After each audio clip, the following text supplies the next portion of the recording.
Welcome to the Salmon Runs YouTube. Enjoy the video. You start by protecting your site. Make a full template backup and download it.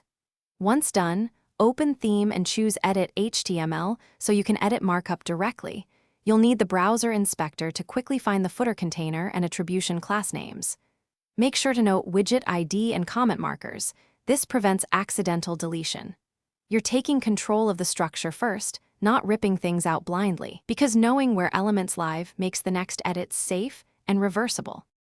You'll now find the exact lines to change. Search the HTML for footer, hash copyright, or recognizable attribution text. Once located, remove only the attribution block between its comment markers or wrap it with conditional tags to hide it. Trimming unrelated markup can break layout, so be precise. If the copyright is a widget, switch to layout and remove or edit that widget instead. Make sure to save and preview. This step changes output directly, so verify space. Finally, preview changes on multiple devices and clear caches so you see the true result. Check the inspector for missing CSS rules or broken containers that require small padding or clearfix fixes. Once satisfied, save the template and keep a copy labeled with date.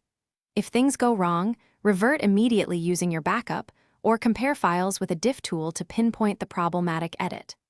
One key troubleshooting tip: if layout collapses, restore backup and reapply changes incrementally to isolate the issue. Thanks for watching. Consider subscribing if we helped you.